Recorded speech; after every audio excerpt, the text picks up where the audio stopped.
Yon, good morning mga kalapatids. Yan, shoutout sa inyo lahat. Maraming salamat sa solid niyo suporta. At for today's video, ipasyal ko ulit kayo sa aking loop. Tapos may good news tayo mga kalapatids dahil yung isang breeder natin na isang pares na kinasa natin, nagdalawa na yung itlog. So yun, samahan nyo ako sa video to. Let's go. Good news nga pala mga kalapatids dahil itong isang pairing natin para sa kalapatids OLR ay naging dalawa na itlog. Kinakaba ako nito mga kalapatids. Akala ko hindi magiging dalawa. Ayan, dalawa na mga kalapatids. Yan, sa mga hindi pa nga pala nakakaalam, itong ibon na to ay galing kay Sir J. Malabonga ng Mauban, Quezon. Masusubukan dito sa Kalapatids OLR. Yan, sa mga gustong sumubok mga kalapatids, start na ng Kalapatids OLR sa April 4 ang basahan. Antay lang kayo ng vlog natin sa Kalapatids OLR na loop. Dahil i-renovate yun. Yung dating FPR, gagawin ng Kalapatids OLR. Tapos itong ibon na to, muli ay galing to kay Sir Jerry Labutap, San Francisco Line. Yan, sana makapagpatawid tayo. Hindi pa tayo nakakapagpaklak ng Kalbayog tsaka Katbalogan. Tapos yung itlog dito mga kalapatids, marapit nang mapisa. Yan yung mga ipot mga kalapatids. So, alagang Tolome, probiotics yan. Mga buo.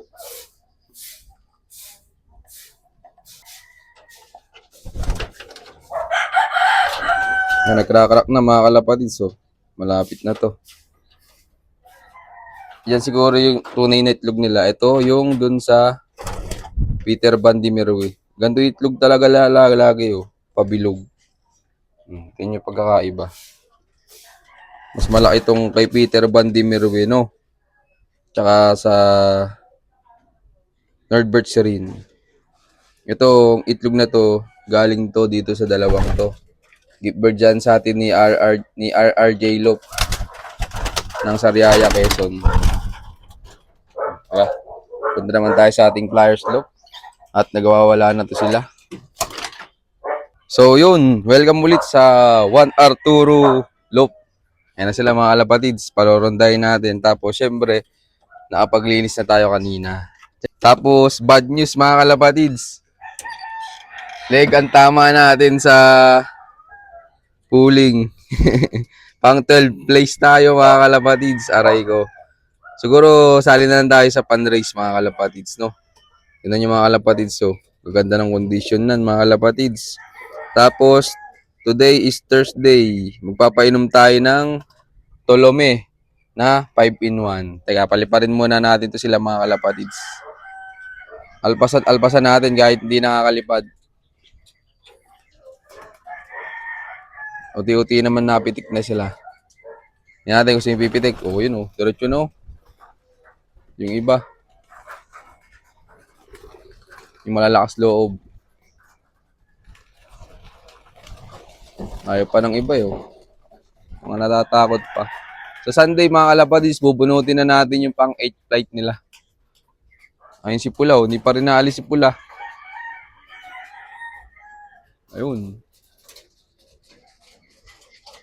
Malakas loob nung itim. Yun na yung anak nung Peter Van de Merwe natin mga kalapatids.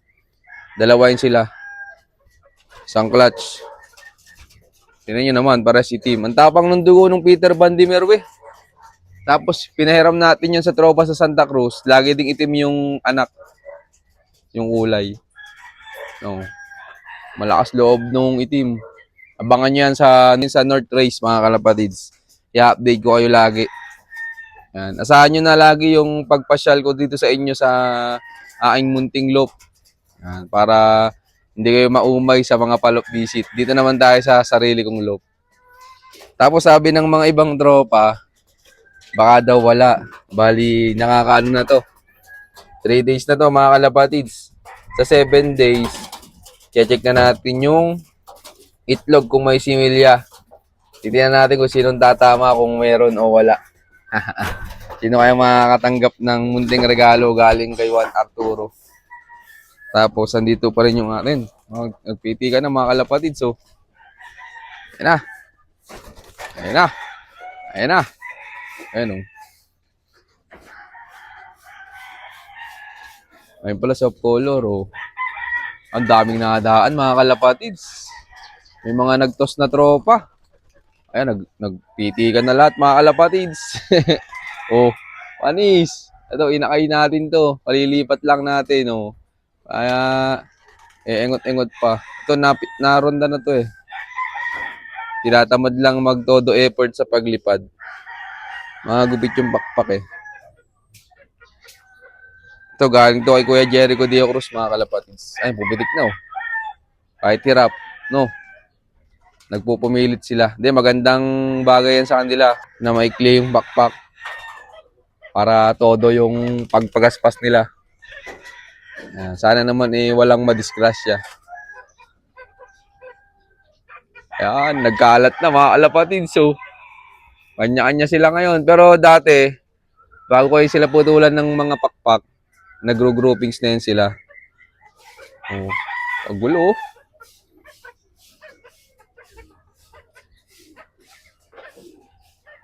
Ang dami mga kalapatids. Lalo pag nakumpleto pa yan.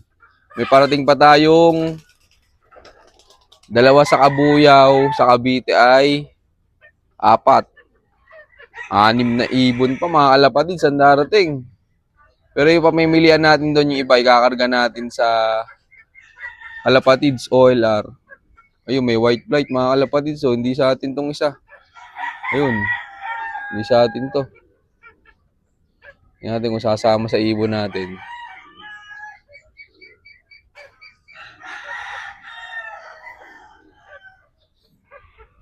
Ayun, doon nadapo yakin mga kalapatids. So. Pero kapag may karera na, diretso na yun dito sa bubong.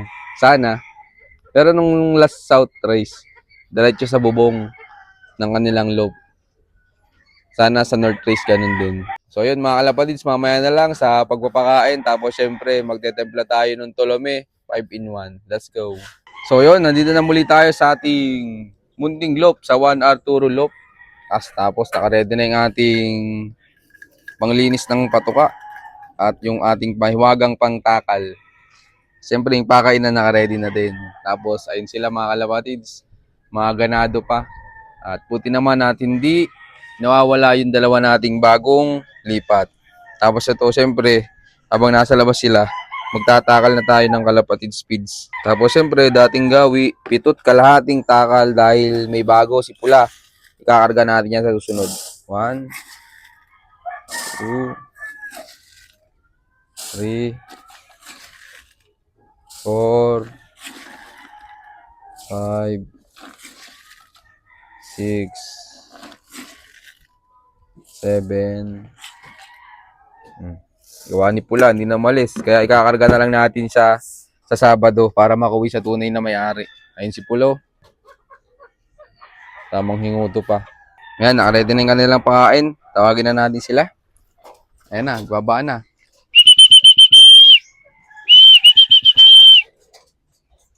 Oh, ito ba isa na nagpahuli pa. Ayan, kompleto naman sila mga kalapatids. Nandiyan yung bago nating lipat na dalawa. Ayan o. Naghihingo to, tsaka ito nasa kabilang tabi. Ayan, kakain na sila. Tamang takal lang mga kalapatids. Para walang sayang at sakto lang sa kanila.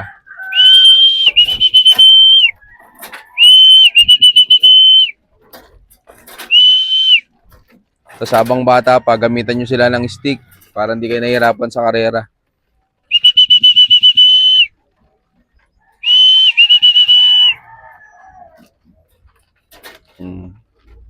Ang di pumasok, gutom.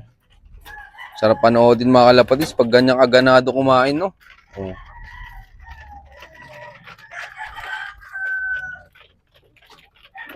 Nakakawala ng pagod mga kalapatids kapag makikita mo silang ganan ka-healthy. Galingan nyo sa norte, babawi tayo. Sana this time makapagpaklak na tayo ng Santa Ana. Tapos syempre habang nakakain sila, magtetempla na tayo nung Tolome 5-in-1. Tara, samahan nyo ako. Dito nga pala ako nakakuha ng aking pangpainom sa kalapati mga kalapatids. Pasingaw, ayan.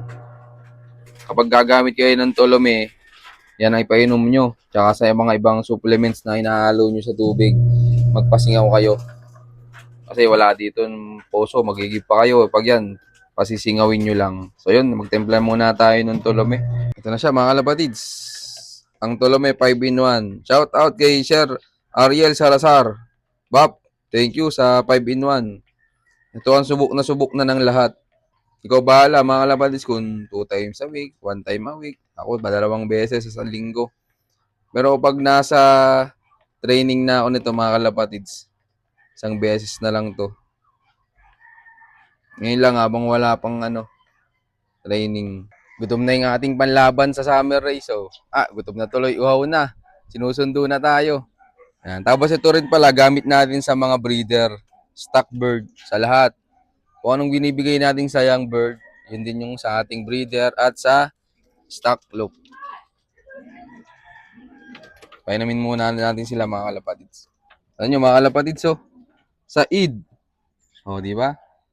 Pakaing sakto lang. Para makatipid kayo, tapos malambilihin ngayon para walang masayang, di ba?